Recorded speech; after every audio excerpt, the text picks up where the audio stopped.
আশা করি সবাই ভালো আছেন।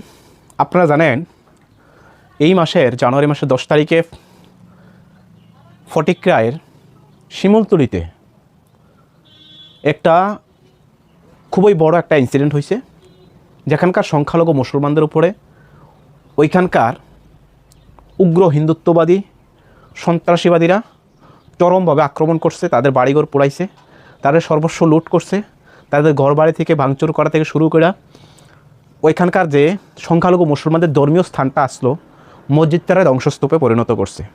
পবিত্র কোরআন শরীফ থেকে শুরু করে কোনো ধর্মীয় গ্রন্থ তার হাত থেকে রেহাই পাইছে না, সব কিছু আগুনে কবলিত করে দিছে। এইটা খুবই দুঃখজনক, খুবই নিন্দনীয় ঘটনা। আর এই ধরনের ঘটনা ত্রিপুরা রাজ্যে নতুন কিছু না, এটা আমরা সবাই সাক্ষী। 2018 পরে যখন এই রাজ্যে বিজেপি সরকার ক্ষমতা আইছে, এটা ক্রমাগত এর কমার আর কোনো লক্ষণ নাই, ক্রমাগত বাড়ছেই। এবার প্রশ্ন করতে পারেন এটা কার ইন্ধনে করা হইতেছে। আমি একটু মরণ করাইতে চাই।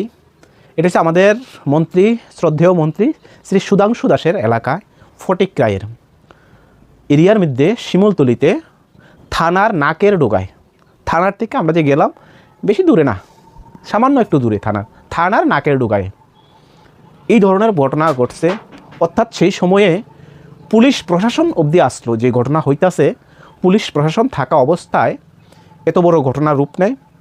ওখানকার বাড়িঘর ভাঙচুর করা হয়, অগ্নিসংযোগ করা হয়, আগুন লাগাইছে, পুরো ধ্বংসস্তূপে করা হয়েছে। এই ঘটনায় গতকালকে আমরা তিপ্রামতা পার্টির তরফ থেকে আমাদের সেন্টু ভাই এবং ডেভিড ভাইয়ের নেতৃত্বে আমরা সরজমিনও দেখতে যাই ওখানকার বর্তমান মানুষদের অবস্থান, সংখ্যালঘু মুসলমান যে অবস্থা, তাদের যে করুণ পরিণতি, তাদের অবস্থা দেখতে চাই, তাদের সাথে কথা কই, পুলিশের সাথে কথা কোয়া হয়, বিভিন্ন বিষয় নিয়ে আলোচনা করা হয়, কীভাবে হইল এই ঘটনা আর তাদের বাস্তব যে কতটুকু। কারণ এর মধ্যে আপনারা দেখছেন মন্ত্রী সুধাংশু দাস যার এলাকা, ওনার এলাকায় উনি কইছেন এটা সামান্য ঘটনা, 1-2টা টঙ্গর পুরানো হয়েছে, তেমন কোনো ক্ষয়ক্ষতি হয়েছে না, আর এটা কোনো ধর্মীয় সুরসুরি দেওয়া করা হয়েছে না। মানে যেই বিষয়গুলো হয়তো আপনারা সোশ্যাল মিডিয়া একটা প্রেস কনফারেন্সের মধ্যে দেখছেন। তাহলে আমার প্রশ্ন হচ্ছে, যদি সামান্য ঘটনা হয় তাহলে এতগুলি গাড়ি কীভাবে পুরানো হয়েছে? আপনার স্ক্রিনে সব দেখতেছেন, এতগুলি গাড়ি কীভাবে পুরানো হইল? হঠাৎ করে সে সামান্য ঘটনা যদি দুই পাক্ষিকের ভিত্তি হয়, এত বাড়িঘর কীভাবে পুরানো হইল? এত বাড়িঘর, মানে এখান থেকে প্রায় 50-60 পরিবার সংখ্যালঘু মুসলমান আছে, কোনোটা বাড়ি তাদের হাত থেকে রেহাই পাইছে না। সব বাড়ি ভাঙচুর করা হয়েছে, সব ক্ষতিগ্রস্ত হয়েছে, সব এলাকার যা কিছু, যত মুসলমানের যা কিছু আসো দোকানপাট থেকে শুরু করে সব ধ্বংস করে দিচ্ছে। গাড়ি টাড়ি যা আসো সব আগুনে পোড়াই দিচ্ছে। সবচেয়ে আশ্চর্যজনক বিষয়, যদি ব্যক্তিগতভাবে কারো আক্রোশ হইতো বা ব্যক্তিগতভাবে কারোর সাথে বাকবিতণ্ড হইতো, তাহলে অন্য কোনো মানুষ তো দোষ করছে না। যদি আমাদের মন্ত্রী সুধাংশু দাস এই কথা কন, যেখানে সামান্য ঘটনা, এতগুলি বাড়ি পুরানো, এতগুলো মানুষের সর্বস্ব লুট করা, অর্থ লুট করা, ইভেন তাদের ধর্মীয় স্থান আঘাত করা, পবিত্র কোরআন শরীফকে পুরানো দেওয়া, মানে পুরাই দিচ্ছে, এরপরে এই ঘটনা সামান্য। তার মানে অর্থ বোঝা যাইতেছে আপনি চাইতেছেন যে এই রাজ্যের মুসলমানকে পুরাই ধ্বংস করে দেখ। এখানে 60 পরিবার আছে, মানুষ সহ মানুষ এলাকার যা কিছু আছে মুসলমান, তাদেরকে পুরাই দুলিশাত করা দিতে হয়তো বা ঘটনাটা আপনার কাছে একটু হইল। কারণ এতগুলি গাড়ি পুরানোর পর, এতগুলি গাড়ি পুরানোর পর, এত কিছু হওয়ার পর যদি এই ঘটনা আপনার কাছে সামান্য লাগে, ছোট্ট একটা বিষয় লাগে, কোনো ধর্মীয় কোনো ইঙ্গিত না হয়, তাইলে পুরা মুসলমানকে পুরাই চূড়া ধ্বংস করে দেওয়া হয়তো বা আপনার মতে ঠিক আমার বিচারে কয়। কারণ এতগুলি পুরার পর যদি আপনি যে জায়গায় কোন যে সামান্য ঘটনা, আপনাকে আমি ওপেন চ্যালেঞ্জ কইতাছি, আপনি একটু সরজমিনে তদন্ত করেন।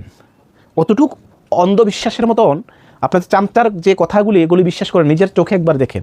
অথচ নিজের কনস্টিটিউয়েন্সি এলাকায়, নিজের এলাকায় এখন অবধি উনি মনে করছে না এটা ভিজিট করা প্রয়োজন। ভিজিট করতো না কোনো মন্ত্রী মহোদয়রা, এই রাজ্যের মন্ত্রী মহোদয়রা কখনো এই ধরনের কাজে তারা ভিজিট করতো না, তাদের কারণ বিজেপি পার্টি থেকে করতো না, কারণ তারা এই ধরনের কাজকে সবসময় প্রমোট করে, বুস্ট করে, কীভাবে সংখ্যালঘু মুসলমানদের উপর অত্যাচার করে সেটা একটা অধিক হিন্দুত্বের একটা টাকা আয় করা যায়, ভোট আয় করা যায়, ক্ষমতা বহাল রাখা যায়। কারণ এই পিছনের এই ঘটনার পেছনে কে বা কাহারা জড়িত এটা স্পষ্ট। এটা কেউ এই রাজ্যের মানুষ হয়তো বা কেউ জানে না এমন না। কারণ যেই ব্যক্তি ওনার নিজ এলাকার মধ্যে নিজের সোশ্যাল মিডিয়ার মাধ্যমে, প্রোফাইলের মাধ্যমে ক্রমাগত মুসলিম বিদ্বেষী, উগ্র হিন্দুত্ববাদীদের প্রমোট করে যাচ্ছেন, সমাজে উচ্ছৃঙ্খল সৃষ্টি করার এক নতুন ফাঁদ তৈরি করছেন, এটার বহিঃপ্রকাশে আজকে আমরা দেখলাম ফটিকরায় ওনার নিজ এলাকার মধ্যে। ওনার শুধু নিজ এলাকা না, উনি যেহেতু এই রাজ্যের মাননীয় মন্ত্রী মহোদয়, তাইলে ওনার অনুপ্রাণিত অন্ধভক্তরা এই রাজ্যের সব জায়গায় আছে, যেই কোনো সময়ে যে কোনো এই ধরনের ঘটনা তারা ঘটাইতে বিন্দুমাত্র দ্বিধাবোধ করতো না, কারণ তাদের সাথে তাদের মন্ত্রী মহোদয় আছে, আইন আছে, প্রশাসন আছে। আর সবচেয়ে দুঃখজনক বিষয় হচ্ছে কালকে আমরা সরজমিনি দেখতে গিয়ে আসে দেখলাম ওইখানকার পুরা এলাকার মানুষ আতঙ্কেতে আছে। পুরা এলাকার মানুষ, একজন পুরুষ মানুষ বাড়িতে নাই, সবাই খেতে খাওয়া মানুষ, হতদরিদ্র পরিবার, তারা খুব কষ্ট করে রোজগার করে। এই অবস্থা তাদের সর্বস্ব শেষ, তারা সব কিছু লুট করে শেষ করে দিয়েছে, বাড়িঘর থেকে শেষ করে, মানে কোনো কিছুই তাদের আর অবশিষ্ট রইল না। আর ক্ষতিপূরণ হিসাবে তাদেরকে 5,000 টাকা করে দিয়েছে এবং বিশেষ কয়েক পরিবারে দেওয়া হয়েছে। এবার মনে করেন একটা মানুষের সর্বস্ব লুট করার পর তার জীবনের মূল্য হয়েছে 5,000 টাকা। ওই জায়গায় আমাদের মাননীয় মুখ্যমন্ত্রীও মনে করলো না একবার যাওয়া দরকার, কোনো মন্ত্রী এখানে এখন অবধি গেছে না, বা বিজেপির কোনো কর্মকর্তারা গেছে না। ইভেন এই রাজ্যে সংখ্যালঘু উন্নয়নের কথা কইয়া সংখ্যালঘু মোর্চার কোনো অন্ধভক্ত গেছে না।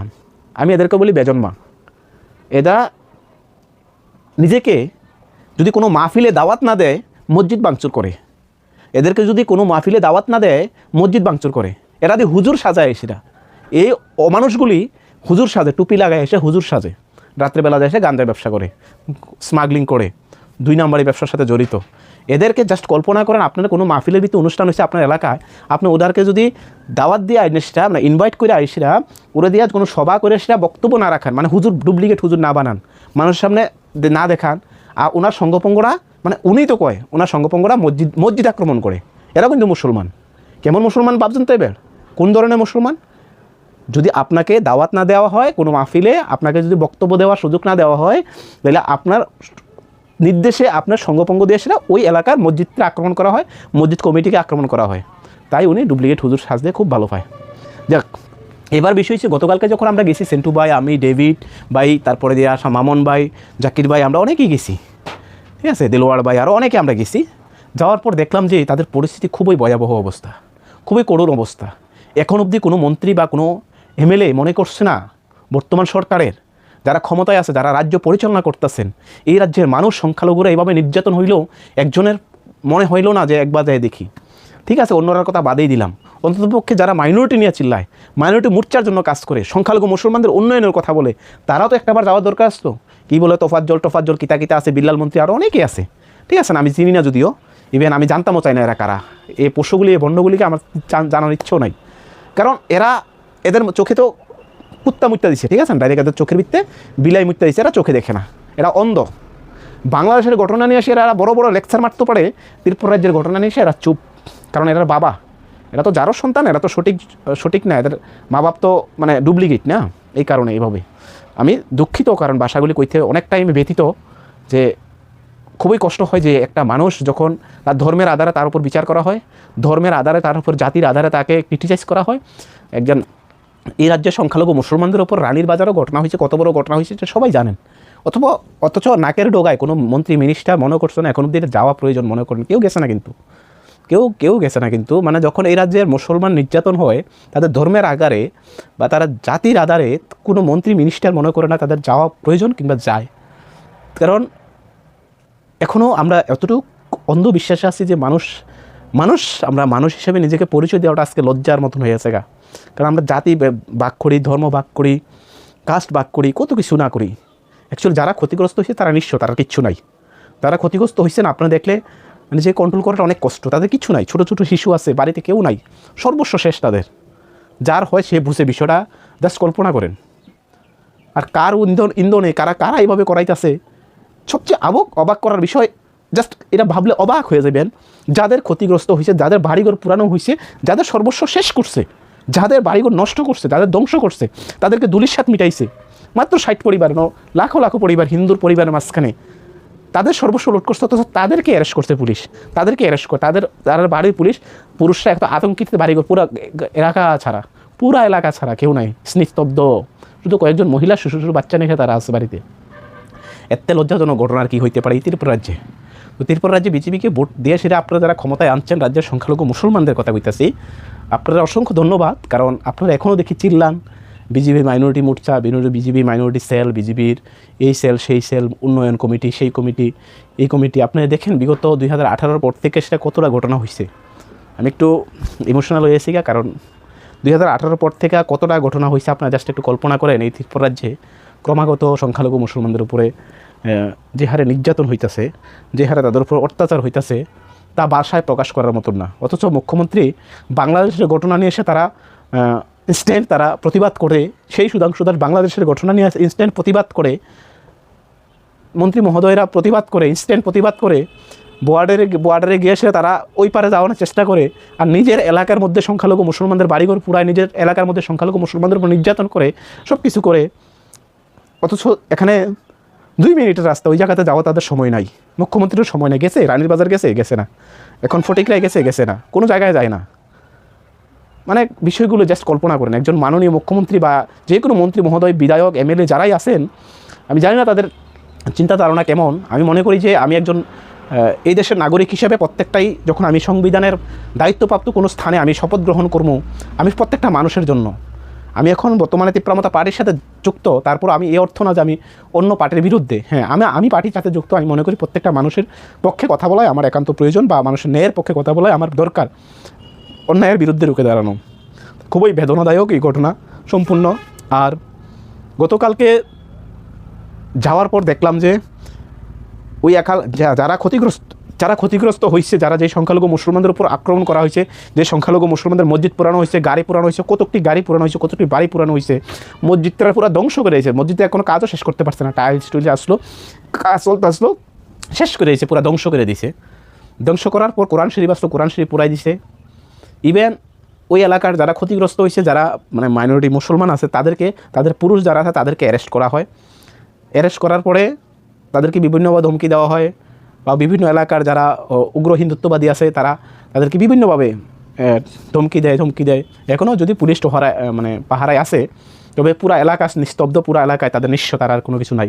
আমার কাছে কইতেছে আমরা খাবার নাই, খুবই কষ্টে আছে, খাবার নাই, এই নাই সেই নাই, যেটা তো মানে খুবই আতঙ্কের মধ্যে মানুষ যারা ক্ষতি হয় তারা বুঝেন। হয়তো আজকে আমার সাথে হয়েছে, কালকে আপনার সাথে হইতে পারে, পরশু অন্য একজনের সাথে হইতে পারে। এটা নতুন কিছু নাই, রাজ্যে বাঁচতে গেলে তো এমন হইবই। তবে দুঃখের বিষয় হচ্ছে আমাদের এই রাজ্যের বিজেপিরা, যারা মুসলমান বিজেপির ভিতরে জড়িত আছেন, তাদের কাছে আমার প্রশ্ন যে এই ধরনের ঘটনার জন্য আপনারা প্রতিবাদ করতে পারতেন না? এতটাই চান্স হয়ে গেছে মানুষ টাকার কাছে।